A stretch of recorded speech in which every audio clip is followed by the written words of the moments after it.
զորահավաք իրականացնող զինկոմիսարիատի աշխատողին, զինկոմին հարց եմ տալիս, ասում եմ, եթե 91 թվականի փաստաթղթերով այդ տարածքները ճանաչված է եղել Ադրբեջան, 2018-ից 20 թվականի զորակոչը ինչու եք ուղարկել խորը ադրբեջանական Աղդամ Ջաբրայիլ, ասում է, ես այդ ժամանակ չէի ծառայում այս համակարգում, ասում եմ, լավ, պետությունը ինչու է ուղարկել, ասում է, պետությունը չի ուղարկել, բա ով է ուղարկել, ասում է, ժողովուրդն է ուղարկել։ Քիչ առաջ մի տեսանյութ տեսա համացանցում, զոհված զինծառայողի ծնողը Հարազատը ասում է, նույն հարցը տալիս է, ասում է, դե լավ, ինչ որ մի կամուֆլյաժ հակած ինչ-որ մի պոռնիկի է ասում, երեխուս ինչի եք տարել Ադրբեջան, ասում է, լավ, ես ինչ կռիսական հարցեր ես տալիս, ինչ ես կախվել բառերից, պետք է եղել տարել ենք, պետք է եղել մատաղ ենք արել։ Եթե Փաշինյան Նիկոլ 2091 թվականի փաստաթղթերով դու ճանաչում ես Արցախը Ադրբեջանի կազմում, մանիպուլացնելով այն, 18-ից 20 թվականի զորակոչը ինչու ես ուղարկել, սա այս հարցը, այս հանցագործությունը պիտի ունենար քաղաքական, իրավական հետևանք։ Առավոտից երեկո պատգամավորները պիտի խոսեն սրա մասին, առավոտից երեկո իրավապահ համակարգի բայց ինչ պատգամավոր, ինչ պարլամենտ, ինչ իրավապահ համակարգ, չէ որ Հայաստանի Հանրապետությունը բոզանոց է, այսինքն մորալ օրենքների ձուրք մի կազմակերպություն, որտեղ իրականացնում են այսպիսի հանցագործություններ, հետո փողը շպրտում են լրագրողների, դեպուտատների բերանը, որպեսզի իրենք այս հանցագործությունների մասին չխոսեն։ 5 տարի ես այս հարցը բարձրացրել եմ, այս հարցի մասին խոսել եմ նույնիսկ Ազատության հրապարակից։ Ասում է Ստալինյան եւ Բրեժնևյան, մի խոսքով Ստալինն ու Բրեժնևն է մեղավոր եղել, որ ինքը գոռացել է Արցախը Հայաստանը եւ վերջ, որովհետեւ այդ հայրենասիրական մոդելի մեջ ենք եղել։ Երկրի վարչապետն է դրա մասին խոսում, հիմա ասավ Ստալինին եւ Բրեժնևին։ Հայրենասեր է եղել, դրանում է եղել իր մեղավորությունը։ Հələ նայեք ինչ է ասում։ Հայրենասեր է եղել Փաշինյան Նիկոլ դու, բա որ հայրենասեր ես եղել, բանակում ինչու չես ծառայել Փաշինյան Նիկոլ։ Խոսքը պարտադիր զինվորական ծառայության մասին չի, մասին է, պարտադիր զինվորական ծառայության մասին է խոսքը 2 տարի։ Նրա մասին չէ որ կամուֆլյաժ հագնում գնում էիր մայիս ամսին ապրիլյանին մասնակցելու Սերժիկ Սարգսյանն էլ գունդ էր շարում դեմդ, որպեսզի դու ելույթ ունենայիր, խոսքը դրա մասին չէ, կամուֆլյաժով նկարվելու մասին չէ, խոսքը պարտադիր զինվորական ծառայության մասին է։ Ինչու՞ չես ծառայել բա դու Փաշինյան Նիկոլ։ Բայց այդ Ստալինյան ոճով այդ համակարգի մեջ ես եղել եւ հայրենասեր ես եղել, մեղավորություն դեր դրանում է։ Ինչու է շուրջդ հավաքել այնպիսի մարդկանց, բացառապես այնպիսի մարդկանց, ովքեր բանակում ծառայած չեն։ Վարչապետի պաշտոնում դու ունեցել ես մի քանի տեղակալներ, մի շարք տեղակալներ, Պապիկյան Սուրիկ բանակում ծառայած չէ, Հայաստանի Հանրապետության զինված ուժերում ծառայած չէ, Մհեր Գրիգորյան ծառայած չէ, Ավինյան Տիգրան ծառայած չէ, Տիգրան Խաչատրյան ծառայած չէ, Համբարձում Մաթևոսյան, Մատևոս Համբարձումյան ծառայած չէ, Արադ Միրզոյան ծառայած չի, ինչ ես դրանց հավաքել քո շուրջ բոլորը։ Ստալինն այստեղ ինչ մեղք ունի։ Ես զարգացնեմ քո ապուշությունը։ Դու կարող ես ասել վաղը մյուս օրը, քանի որ Ստալինյան համակարգի մեջ ենք եղել, այդ մոդելի հայրենասեր ենք եղել, իսկ մեր բանակը եղել է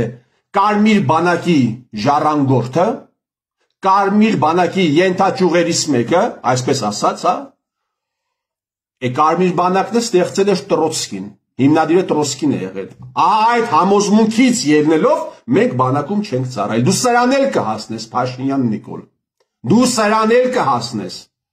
որովհետև դու սամոդուր պատդոնակ ես։ Եթե ինձ գիշերը արթնացնեն, ասեն ինչ ես ուզում իմանալ։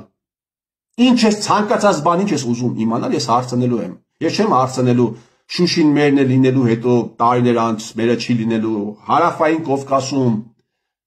սահմանները միշտ փոխվել են եւ դեռ փոխվելու են։ Եվ դեռ փոխվելու են։ Եվ աշխարհագրական, եւ քաղաքական, եւ դեմոգրաֆիական սահմանները հայել փոխվել են եւ կփոխվեն։ Ես հարցնելու եմ։ Այս պոռնիկները, ովքեր պատերազմ հրահրեցին, ովքեր պատերազմի տարելիցի օրը բերանները բաց Նյու Յորքի երկնակերերի տակը ման են գալիս, պատժվելու են, թե չէ։ 2020 թվականի սեպտեմբերի 27-ին պիտի հայտարարեին, որ սա հայրենական պատերազմ է։ Արարատ Միրզոյանը պիտի հայտարարի, սա հայրենական պատերազմ է։ Տարան մցեցին բայրակթարների տակ, հիմա ասում են, այդ տարածքները վաղուց Ադրբեջանինն է եղել։ Շուշին վաղուց Շուշա է եղել, ոչ միայն այդ տարածքները, ոչ միայն 7 շրջանները, այլ Շուշին վաղուց եղել է Շուշա։ 91 թվականի փաստաթղթերով, բայց հայրենականը ուր մնաց Արարատ Միրզոյան, գործակալ Օմեգա հայրենականը ուր մնաց։ Սրա համար դու պիտի պատասխան տաս, թե պիտի պատասխան չտաս։ Երկու հարց կա, հարգելի բարեկամներ, երկու հարց, երկու մասշտաբային հանցագործություն է տեղի ունեցել Հայաստանի հետ, հայ ժողովրդի հետ երկու մասշտաբային հանցագործություն։ Միլիոնավոր մարդկանց խաբել են այս պոռնիկները, պոռնիկ ջոչերը, իբր թե Հայաստանի Հանրապետությունում բան է եղել, հեղափոխություն է եղել, միլիոնավոր մարդկանց են խաբել, մասնավորապես ավարտական դասարանի երեխեքին հանել են, փողոց փակել են տվել, տարել են Ջաբրայել ու Աղդամ։ Հիմա այդ ծնողներին ասում են պետք է տարել ենք։ Լես ինչ ասեմ ես, սրանց բարդ չկա որ ես ասեմ։ Ասում են մենք չենք տարել Զինկոմը, ասում են ժողովուրդն է տարել։ Մենք չենք տարել, ժողովուրդն է տարել։ Այն մեկն էլ ասում է պետք է եղե տարել ենք։ Մորդ տանել այդ տղա, մորդ ինչի՞ չես տարել։ Պետք չէր։ Հորդ տանել, քո բջին տանել, ինչի՞ չես տարել։ Տարիներ շարունակ ադրբեջանցիների հետ բանակցել են հողերը հանձնելու հետ վերաբերյալ, այսինքն տարել են ռացիոնալ բանակցություններ, Հայաստանի Հանրապետության ներսում գեներացրել են հող հանձնողին հողին կհանձնենք։ ՄԱԿ անվտանգության խորհրդի մշտական 5 անդամները Ռուսաստանը, Ամերիկան, Միացյալ Նահանգները, Ֆրանսիան, Մեծ Բրիտանիան եւ Չինաստանը ասել են 7 շրջաններից պիտի դուրս գաք։ Բոլորը տարբեր ժամանակներում տարբեր ձև ուղիղ ասել են այդ տարածքներից պիտի դուրս գաք։ Այդ տարածքներից դուրս գալու հետ կապված հայտարարություններ արել են եւ պարսիկները, բնականաբար Թուրքիան, այսինքն տարածաշրջանային երկու հզոր պետություններ եւս ասել են տարածքները պետք է զիջեք։ Ու ինչ էին անում հայ ջոչերը։ Հայ ջոչերը եւս բանակցում էին տարածքները զիջելու վերաբերյալ եւ զուգահեռ ինչ էին անում Հայաստանի Հանրապետության ներսում գեներացնում էին հող հանձնողին հողին կանանցնենք։ Եվ զուգահեռ ինչ էին անում այդ տարածքներն էին ավիրում, գողանում, թալանում, այդպես չէ, չեք ավիրե ու թալանե։ Եվ զուգահեռ ինչ էին անում, կոնվեյերի վրա դրած զինվորական գրքուկներ էին վաճառում։ Միայն 11-19 թվականին 50,000 պատանի երիտասարդ ազատվել է զինվորական ծառայությունից։ Ահա այս ավանտյուրիստական քաղաքականությունը հանցագործություն ձգեցին, մինչև բերեցին ազգային անվտանգության ծառայության գործակալներին, հեղափոխություն բեմականացրեցին եւ գցեցին սրանց վրա այդ ամենը։ Փաշինյան Նիկոլի հետևորդները, Սամոդուր Պադոնկի հետևորդները, ամորալ դեբիլները ասում են Արցախը գցել են Նիկոլի ջեբը։ Բա որ Արցախը գցել են Նիկոլի ջեբը, սա նշանակում է, որ հեղափոխությունը կեղծ է եղել, այս սարիկաներ, հեղափոխությունը կեղծ է եղել, սա նշանակում է դուք հանցագործություն եք իրականացրել։ Ու այս թեմայի համար, այս հանցագործության համար դուք պարտադիր կանգնելու եք արտարադատության առաջ։ Տարբերակ չունես դու Փաշինյան Նիկոլ, Սերժիկ Սարգսյան, դու տարբերակ չունես, դու կանգնելու ես արտարադատության առաջ։ Ամեն ինչ արել եք պատերազմը սկսելու, ամեն ինչ արել եք, հրահարել եք, որպեսզի պատերազմը սկսվի, հետո ամեն ինչ արել եք պատերազմը չավարտվելու համար, խախտել եք հոկտեմբերի 10-ի հրադադարը։ Որևէ դեպուտատ այս 5 տարիների ընթացքում Ու այս ամենը միայն Նիկոլ Սերժ չէ, ողջ համակարգ է այս ամենը իրականացրել, ողջ համակարգ։ Սա իրականացվել է ազգային անվտանգության ծառայության տակ գտնվող քաղաքական գործիչների, ազգային անվտանգության տակ գտնվող լրագրողների, ազգային անվտանգության ծառայության տակ գտնվող խմբագիրների միջոցով։ Ու հիմա նույն ակտորներն են, նույն ակտորները իրար պաստալով, իրար հակաճառելով, իրար ծեծելով շարունակում են իրենց կեղծ գործը։ Դուք պատասխան եք տալու, այն ինչ Աստված տա, դուք պատասխան տաք հային, Աստված տա ձեզ արդարության առաջ կանգնեցնի հայը։ Այդ ինչ մարդու տղա պիտի լինի նա, այդ ինչ մարդու տղա պիտի նա լինի, որ ձեր դա աստվածային տղա, աստվածային մարդ պիտի լինի։ Աստվածային մարդ պիտի լինի, որ կարողանա ձեր ձեռքից բռնել եւ բոլորիդ կանգնեցնել արդարության, արդարադատության առաջ։ Այս հողի վրա արդարություն բերի։ Իսկ եթե չէ, թող որ դա անի օտարը, մեկ է դուք պատասխան եք տալու։ Կգա ժամանակը, երբ դատախազը մի քանի պապկա ձեռը կմտնի հանրային հեռուստաընկերություն, հարցազրույց կտա նորմալ լրագրողի, ոչ թե Պետրոսներին կամ ձեր ընդդիմադիր վիժվածքների պեսներին, այլ նորմալ լրագրողին եւ կներկայացնի փաստերը, տեսանյութերը, դոկումենտները, թե դուք ինչպես եք մարդկանց մոլորեցրել, տարիներ շարունակ մոլորեցրել, աղետներ բերել, ավր բերել, քողացել մարդկանց կյանքերը, առողջությունը, տունը, տեղը, դուք այս ամենի համար պիտի պատասխան տաք։ Ոչ մի սուլթան այսքան չէր նվաստացրել, մոլորեցրել հայ ժողովրդին, ինչպես որ դուք արեցիք։ Այդքան երկար ժամանակ եւ այդ մասշտաբով, ինչպես որ արեցին հայ ջոջերը, հայի նկատմամբ ես ձեր տիրոջմերը։ Ես ձեր տիրոջմերը, դուք անպայման պիտի կանգնեք դատարանի առաջ։ Դուք պատկերացնում եք 5 տարի է անցել։ 5 տարի է անցել, նույնիսկ զոհերի ամբողջական ցուցակը չեն հրապարակել։ Նույնիսկ զոհերի ամբողջական ցուցակը չի հրապարակվել։ Հələ ծնողների արդյունքները չի չորացել, չի է չորանալու, հարազատների արդյունքները չի չորացել։ Սամոդուր պատդոնը դուրս է գալիս, ասում է ես ձեզ խաղաղություն եմ բերել։ Ուրախացեք, ցնծացեք, ասում է ես ձեզ խաղաղություն եմ բերել, ասում է ինչի՞ չեք ուրախանում։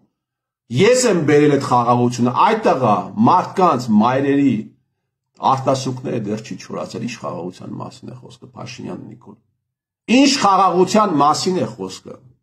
Քոչարյան Անդրանիկ, այդ զեկույցը, որ կազմել ես, այնտեղ պատասխանում ես հետևյալ հարցին։ Օնիկ Գասպարյանը ում ազդեցությունն է կրել պատերազմի ժամանակ։ Դու այդ հարցի զեկույցում այդ հարցի պատասխանը կա, Քոչարյան Անդրանիկն էլ չկա։ Քոչարյան Անդրանիկ այդ զեկույցում են հարցի պատասխանը կա, թե չկա, հոկտեմբերի 10-ի հրադադարը ինչու է խախտվել հայկական կողմի կողմից։ Այդ հարցի պատասխանը կա, թե չկա։ Քոչարյան Անդրանիկ այդ հարցի պատասխանը կա, թե չկա, թե ինչու ամեն անգամ ռեալ հրադադարի ռեալ հնարավորությունից առաջ հայկական կողմը խփել է անհասկանալի թիրախների Գյանջա քաղաքում, այդ հարցի պատասխանը կա, թե չկա։ Խփում եք, ինֆրաստրուկտուրային խփեիք, Բաքու Ջեյհան նավթամուղին խփեիք, ինչ եք խփում։ Այդ հարցերի պատասխանները կա, Քոչարյան Անդրանիկ։ Հոկտեմբերի 12-ին Հայաստանի Հանրապետության տարածքում խոցվում է սկադ 2 համակարգեր, տղաների մահվան փաստաթղթում գրված է, խոցվել է Արցախում։ Այդ հարցի պատասխանը կա, Քոչարյան Անդրանիկ։ Դա այն համակարգերն են, որից խփվել է Ստեփանավանի գնդի ստորաբաժանումներն են, որից խոցվել է բանը։ Սա բաց աղբյուրներից եմ ասում այս տեղեկությունները, որտեղից խոցում է իրականացվել Գյանջայի թիրախներին։ Այս հարցի պատասխանը կա, թե մահվան փաստաթղթերում ինչու է գրված Արցախ եւ ոչ թե Հայաստանի Հանրապետություն։ Այդ խոցողը ադրբեջանցիներն են, տեսանյութերը կան, դուք ում եք խաբում դրանով ադրբեջանցիներին, խոցողները ադրբեջանցիներն են եղել, իրենք չգիտեն որտեղ են խոցել, դուք ում եք խաբում ձեր ապուշ ուղեղով Քոչարյան Անդրանիկ, միջազգային հանրությանը նրանք էլ գիտեն, նրանք հետախուզություն չունեն, դուք խաբում եք Հայաստանի Հանրապետության ժողովրդին, դուք խաբում եք Հայաստանի Հանրապետության ժողովրդին, եւ դուք սրա համար պատասխան եք տալու, դուք իրականացրել եք մի հանցագործություն, Քոչարյան Անդրանիկներ, Օմարի արծիվներ, ձեր միջոցով կեղտոտ գործ կար անելու, ընտրեցին ամենանենգ գործակալներին եւ գերակատարեցին։ Ընտրեցին ԱԱՑ վերահսկողության տակ գտնված ամենանենգ գործակալներին նրանք գերակատարեցին։ Դուք պատասխան եք տալու այս ամենի համար։ Սա Փաշինյան Նիկոլ, դու իրականացրել ես մի հանցագործություն, որը չունի վաղեմության ժամկետ։ Սերժիկ Սարգսյան, դուք իրականացրել եք մի հանցագործություն, որը չունի վաղեմության ժամկետ, որի համար անպայման դուք պիտի կանգնեք արդարադատության առաջ։ Իսկ այն դեպուտատները, որոնք այսպես պասելով, այսքան հանցագործություն է տեղի ունեցել, այսքան մասշտաբային հանցագործություն է տեղի ունեցել, հելել են կապիկները պարլամենտում հելել, ասում են եկեք Նիկոլ Փաշինյանին անվստահություն հայտնեն, գիտեք ինչու համար, որովհետև Նիկոլ Փաշինյանը խախտել է կառավարության ծրագիրը։ Այն դաշնակ կապիկներն էլ միացան, ասում են մեր վարչապետի թեկնածուն Դավիթ Համբարձումյանն է։ Հիմա վաղը մյուս օրը տարիներ անց, որ ասես կասեն պոնտ էինք անում, որ ասում ենք վարչապետի մեր թեկնածուն Դավիթ Համբարձումյանը։ Դա պոնտ էր, դա քաղաքականություն էր։ Հիմա որ ասես, կասեն մենք անկեղծ ենք։ Մի խոսքով հային պետք է փրկել հայից, հայ ջոչերից եւ հայ ժողովուրդը կփրկվի ձեզանից։ Դուք ձեր կուսակցությունները, ձեր այդ բանդաները անպայման օրենքից դուրս կճանաչվեն, դուք կդատվեք, դուք կկանգնեք արդարադատության առաջ։ Եվ հայը կփրկվի հայից, կամ հայի ձեռքով, կամ օտարի ձեռքով կփրկվի։ Ու թող օրհնվի այդ օրը։